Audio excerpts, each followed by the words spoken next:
alive now because of the actions of innocent bystanders, and I thank them for the work that they're doing. Our investigation under Operation ARCS is continuing. I'll only provide limited updates on that. What's really important is to say that we do have a 24-year-old male in hospital at the moment. Based on his medical condition, it is likely that that person may face criminal charges. I'm very mindful of not prejudicing any prosecution of that person if they're put before the court. Very happy to take questions later on. Might hand over to the Premier. Can I just say, I have reiterated this message several times in the past press conferences. This is a time for calm.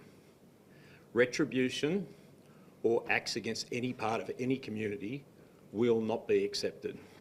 We will have a significant policing presence. This is a time for the community to come together. This is a time that police will take action to make sure the community feels safe. This is not what we expect in New South Wales, these types of actions. What we saw yesterday is abhorrent. We have taken firm action. We are keen to make sure the community now heals. Very happy to take questions later. Thank you. Thanks, Commissioner. Thanks all for being here this afternoon. Obviously, a very trying day in Sydney. This morning, with the Treasurer and the Minister for Multiculturalism, I met with Jewish community leaders, spoke with several of them on the phone and reiterated the public's unswerving support of that community during this incredibly dark hour, and to let them know that the people of Australia are behind them and are with them and are grieving with them today. This is a shocking act of violence, as we've said, and it needs to be met with an overwhelming government, community and police response. Operation Shelter will be overwhelming, and it may be inconvenient for people in the coming days, but we need to send a clear message to the people of this state and those in the affected community that have seen so much violence and damage, that New South Wales Police are there to protect them, to keep them safe, and that they've got every right to celebrate their faith and enjoy this festive period free from the profound worry and sadness associated with this horrible violence.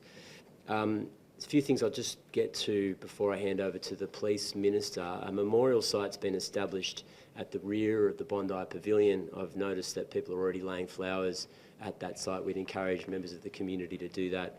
It's encouraging to see record inquiries and massive lines at blood donation services across New South Wales. Please be patient if you'd like to make that act of civic duty, but it is warmly welcomed and it will go to a good cause. It's something practical that you can do in response to this terrible act. The New South Wales Crisis Cabinet committee, I should say, met last night. It'll meet again this afternoon and daily after that. National Cabinet's Crisis Committee meeting will meet as well this afternoon, and myself and the Police Commissioner will be on that with national security officials. We'll meet the National Security Committee this afternoon. We're urging people, if they have information or they'd like information, to contact the Public Information and Inquiry Centre. It's open and is operating 24/7 on 1800 227 228. The Public Information and Inquiry Centre will answer general queries and also register for people who are forced to leave personal possessions in the immediate vicinity that may be still under police protection or a police block. We know that there's cars, wallets and phones that are in that area. That's the best number to call to retrieve your personal belongings. Operation Shelter, as the Police Commissioner has said, is up and operational, but that will be beefed up in the coming days. Bondi Beach, public school remains closed because of its proximity to the scene. School counselling services have been arranged at nearby public schools, and I understand that Premier's Department counsellors are on site with a vest if people need immediate emergency mental health support or counselling. They're working on setting up a static operation on site in Bondi if you need that help and support, as no doubt the community will.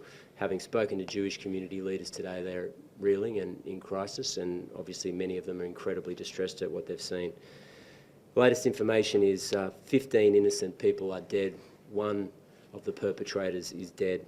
16 in total. 38 people remain in New South Wales hospitals being treated. And that's all I'll say right now. I'll hand over to the Police Minister. Thanks so much, Premier.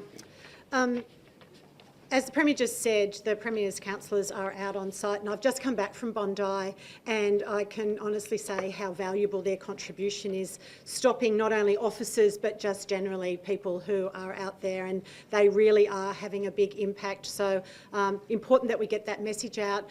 If you need to speak to someone, we do actually have that operation out there. We've got experts out there wanting to help.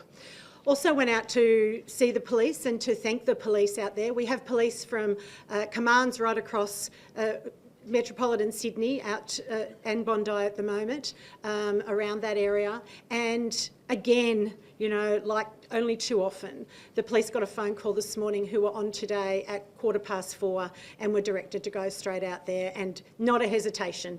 No hesitation whatsoever.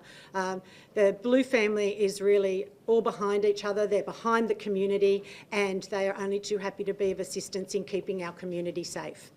I spoke with some Jewish leaders out there. They were so thankful of the police and the work that they've been doing. As we well know, the relationship between the Jewish community and the New South Wales Police is strong, and they have been working hand in glove with CSG and our Jewish leaders for a couple of years now, given the circumstances that we have been in that community. I also just wanted to advise you that last night the Premier and I were over at Bondi. We went to the police station, and there were at least 50, 60 police officers there. Most of them weren't on duty. They just heard the event, put their uniform on, got in their car and drove to Bondi Police Station because they knew they'd be needed. We had them not just from their pack, their locals, as far as Newcastle, Sutherland, Western Sydney, you name it. The police here in New South Wales do a great job, and they are here to support each other, they're here to support our community, and we're very thankful for that. We're all happy to take questions. Commissioner, the ABC's reported that the youngest shooter was under investigation by ASIO 6 years ago for connections to a Sydney-based Islamic State terror group. Were any red flags raised within the police about his father's gun licence with 6 registered serious firearms, given they have known connections to Islamic State? I certainly can't talk about what information the Commonwealth may have had, but certainly in terms of a firearms licence, the Firearms Registry conduct a thorough examination of all applications to ensure a person is fit and proper to hold a firearms licence. Does that include associations of their family members? It absolutely can, depending on the nature of the association, depending on the nature of the intelligence that's there. They have to weigh up all of those things in accordance with the Firearms Act. Premier, how can the gun laws be changed? Premier, how can we change the gun laws so a man in suburbia doesn't have 6 licensed firearms?